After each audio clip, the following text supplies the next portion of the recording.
મિત્રો, મશહૂર કલાકાર સ્વ અસરાનીનું મૂળ નામ ગોવર્ધન કુમાર અસરાની હતું. 20 ઓક્ટોબર 2025ના રોજ તેમનું 84 વર્ષની ઉંમરે અવસાન થયું હતું. અસરાનીએ 350થી વધુ હિન્દી અને ગુજરાતી ફિલ્મોમાં કામ કર્યું હતું. આજે આપણે સ્વ અસરાનીની 5 ગુજરાતી ફિલ્મો વિશે જાણકારી મેળવીશું. સ્વ અસરાનીએ 1967માં ગુજરાતી ફિલ્મોમાં કામ કર્યું હતું. ત્યારબાદ તેમણે પોતાની પ્રથમ ફિલ્મ અમદાવાદનો રિક્ષાવાળો હીરો તરીકે દિગ્દર્શિત કરી હતી.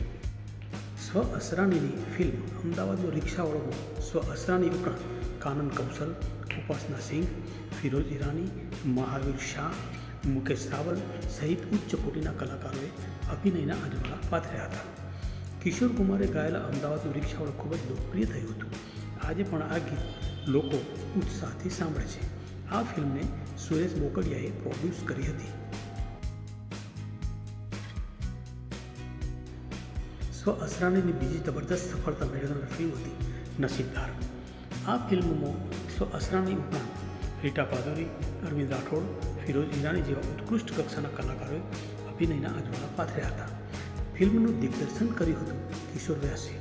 1981માં રિલીઝ થયેલી આ ફિલ્મના મ્યુઝિક ડાયરેક્ટર હતા સુપ્રસિદ્ધ સંગીતકાર ગૌરંગ વ્યાસ. અને આ ફિલ્મમાં લતા મંગેશકર અને આશા ભોસલેએ પોતાનો સુમધુર સૂર આપ્યો હતો. સ્વ અસરાનીની નસીબદાર ફિલ્મ પણ ખરેખર લોકોને ખૂબ જ પસંદ પડી હતી. આ ફિલ્મમાં અસરાનીનો અભિનય લોકોએ ખૂબ જ વખાણ્યો હતો. સ્વ અસરાનીની ફિલ્મ નસીબદાર. આ ફિલ્મ તેના શાનદાર સંગીત અને કલાકારોના અભિનય માટે ખૂબ જ લોકપ્રિય બની હતી. આ ફિલ્મના ગીતો આજે પણ એટલા જ લોકપ્રિય છે અને લોકો સાંભળીને ખુશખુશાલ થઈ જાય છે.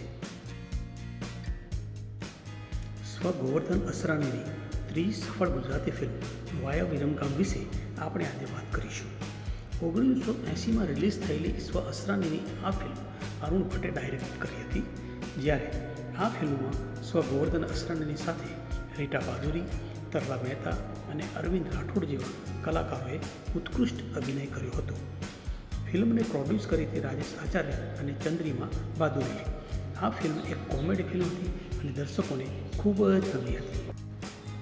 આ ફિલ્મમાં નારાયણ રાજગોર, અરવિંદ પંડ્યા, વિષ્ણુકુમાર વ્યાસ, ચંદ્રકાંત પંડ્યા, મૂળરાજ રાજડા તેમજ પી ખરસાણી સહિતના કલાકારોએ પણ પોતાના અભિનયનો અજવાળા પાથર્યા હતા. આ ફિલ્મની વાર્તા પણ દિગ્દર્શક અરુણ ભટ્ટે જ લખી હતી અને એટલી કોમેડી ફિલ્મ હતી કે લોકોને આ ફિલ્મ ખૂબ જ ગમી હતી.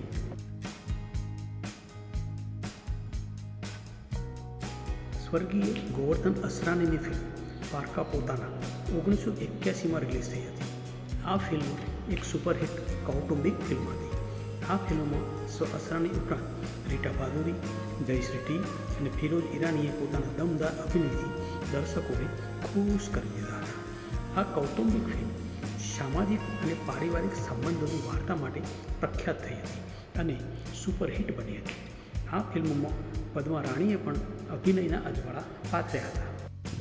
1981માં રિલીઝ થયેલી આ ફિલ્મ બાદ વિક્રમ ઠાકોર અને પ્રિનલ ઓબેરોયની એક ફિલ્મ કોણ પારકા કોણ પોતાના પણ રજૂ થઈ હતી.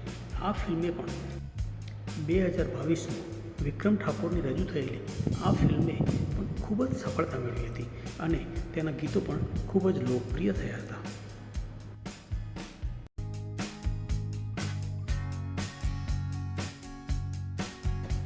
સ્વર્ગીય અસરાનીની શું કરીશું ફિલ્મ 2016માં રિલીઝ થઈ હતી. આ ફિલ્મના દિગ્દર્શક હતા સુભાષ જે શાહ અને હરીશ પંડ્યા, જ્યારે ફિલ્મના લેખક હતા હરેશ એસ પંડ્યા. આ ફિલ્મમાં દેવાનંદના ડુપ્લિકેટ તરીકે પ્રખ્યાત થનાર એવા કિશોર ભાનુશાલી, રિતેશ મોઢ અને ભક્તિ રાઠોડ જેવા કલાકારોએ અભિનયના અજવાળા પાથર્યા હતા. ફિલ્મના એડિટર હતા કિશોર ગોટી. 130 મિનિટની આ ડ્રામા ફિલ્મને લોકોએ ખૂબ જ વખાણી હતી. આ ફિલ્મમાં અસરાનીએ મનમોહન તરીકે ભૂમિકા નિભાવી હતી. આ ફિલ્મ ભાવનાત્મક રીતે કૌટુંબિક ફિલ્મ હતી જેને લોકો આજે પણ યાદ કરે છે. આ કોમેડી, ડ્રામા અને રોમાન્સ ફિલ્મોમાં હાસ્ય કલાકાર મહેશ રબારીએ પણ કામ કર્યું હતું, જેમનું કામ પણ ખરેખર ખૂબ જ વખણાયું હતું.